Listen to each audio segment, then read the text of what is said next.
Hello नमस्कार दोस्तों। आज जो हम बात करने जा रहे हैं वो बिहार की राजनीतिक में फिर से एक बार भूचाल ला सकती है। जी हाँ, हम आज बात करने जा रहे हैं भोजपुरी के सुपरस्टार अभिनेता गायक पवन सिंह के बारे में कि बीजेपी में फिर से हो सकती है उनकी एंट्री और विधानसभा चुनाव लड़ने की भी हो रही है बात। और वो नहीं लड़े तो उनकी पत्नी ज्योति सिंह को लेकर काराकाट के किसी क्षेत्र से हो सकती है उनकी एंट्री। और उपेंद्र कुशवाहा फिर क्या करेंगे, क्योंकि जो 2024 के चुनाव में हुआ, लोकसभा के चुनाव में पवन सिंह के चलते कितनी सीटें गड़बड़ाई, लगभग शाहाबाद की सभी सीटें गड़बड़ाई गई पवन सिंह और उपेंद्र कुशवाहा के चलते। उपेंद्र कुशवाहा को खुद हारना ही नहीं बल्कि तीसरा स्थान पर जाना पड़ा और पवन सिंह निर्दलीय खड़ा होकर वहाँ की राजनीतिक में जातीय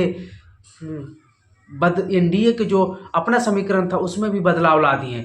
तो उन्हीं सब चीज़ों को लेकर पवन सिंह फिर से बीजेपी के साथ नज़दीकियां बढ़ रही है।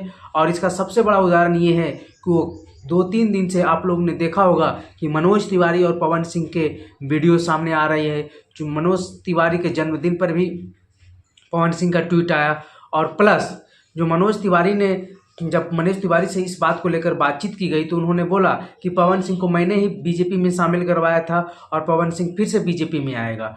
विवाद 2024 के चुनाव से पहले हुआ था, जब वो उपेंद्र कुशवाहा के खिलाफ खड़ा हो गए थे तब उन्हें बीजेपी से बाहर निकाला गया था। हालांकि जब बंगाल से वो चुनाव लड़ने के लिए उन्हें टिकट दिया गया था आसनसोल से, तो उनके गानों को लेकर विवाद हो गया था, जो बंगाल पे गाना गाए थे वो, और उसके बाद उन्हें टिकट से वंचित कर दिया गया था बीजेपी की ओर से। हालांकि कहा यह गया था कि वो टिकट खुद वापस लिए हैं। फिर उनके भोजपुरी अभिनेताओं से, जो उनके बड़े बड़े अभिनेता हैं जिनसे उनकी नज़दीकियां थी, उनसे दूरियां बनना शुरू हो गई।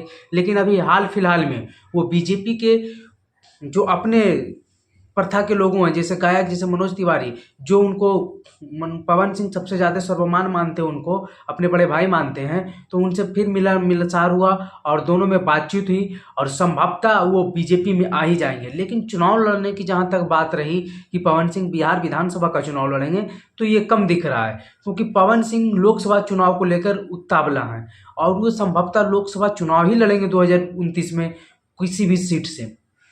हालांकि उनके लिए ज़्यादातर राजपूत सीटों के लेकर बात की जाती है, जहां राजपूतों की बहुलता है, जिस पर राजपूतों की जीत होती है।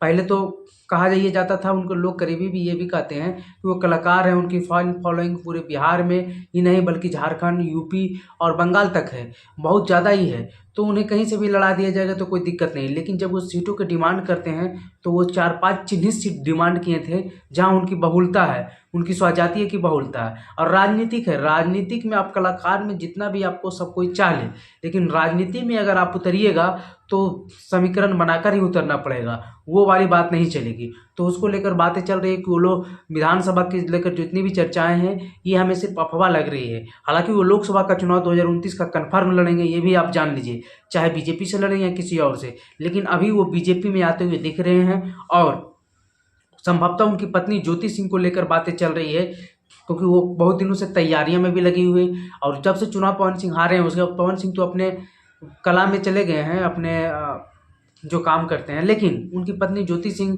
लगातार अपने क्षेत्र में, उस क्षेत्र में जाकर घूम रही है और कहा यह जा रहा है कि काराकाट के किसी क्षेत्र से वो जरूर विधानसभा का चुनाव लड़ेगी। और अगर पवन सिंह शामिल होते हैं तो वो पवन सिंह अपनी पत्नी को चुनाव लड़वा सकते हैं बिहार विधानसभा की। हालांकि हम बात करें दोनों के रिश्तों को लेकर तो काफ़ी खटास है। पवन सिंह और उनकी पत्नी ज्योति सिंह का रिश्ता अभी पूरी तरह से पैचअप नहीं है, दोनों के बीच काफ़ी दूरियां हैं। ज्योति सिंह के बयानों से भी लगता है और पवन सिंह का जो एक इंटरव्यू आया था उससे भी ये बातें जाहिर होती दिखती है। तो पवन सिंह और ज्योति सिंह के रिश्तों को लेकर भी संशय बना हुआ है। हालांकि चुनाव के वक्त जब 2024 का चुनाव था तो दोनों एक साथ हो गए थे और चुनाव प्रचार में दोनों एकजुटता दिखाए थे, जिसका परिणाम था कि पवन सिंह अच्छे खासे वोट लेके चला आए थे। और इस बार भी हो सकता है, चुनाव आ रहा है, दोनों फिर एक साथ जो भी दूरियां हैं वो मिटाकर चुनाव में आ जाएं और ज्योति सिंह को बिहार विधानसभा का टिकट बीजेपी की ओर से मिल सकता है। तो ये एक खबर निकल कर आ रही है पवन सिंह को लेकर और बीजेपी को लेकर। और बात रही उपेंद्र कुशवाहा को लेकर, तो उपेंद्र कुशवाहा मजे मजाए नेता हैं। कहा जा रहा है कि अगर पवन सिंह को बीजेपी दोबारा वापस लाती है तो उपेंद्र कुशवाहा नाराज हो जाएंगे। ऐसा नहीं होता है राजनीतिक में। जो अच्छे नेता होते हैं, समझदार नेता होते हैं, वो किसी बात को दिल पर नहीं लेते हैं। वो अगले जो चुनाव है उनकी तैयारियों में उन्हें क्या फ़ायदा घाटा नुकसान दिख रहा है, उसे जोड़ते घटाते हुए आगे चलते हैं। तो पवन सिंह को लाने से अगर फ़ायदा होता है और उपेंद्र कुशवाहा की जो संसदीय क्षेत्र है वहाँ से नहीं लड़ना चाहते हैं, तो फिर उपेंद्र कुशवाहा को भी कोई दिक्कत होने वाली नहीं है, ऐसा लगता है मुझे। और ये जो समीकरण बनेगा तो फिर ये दोनों के लिए आसानी हो जाएगा, पवन सिंह के लिए भी और इनके लिए भी। तो आगे देखना होगा कि कब पवन सिंह सदस्यता लेते हैं, आगे क्या होता है। जैसा ही और कुछ नई खबर आएगी हम आपको ज़रूर बताएंगे। वीडियो पर बने रहने के लिए धन्यवाद।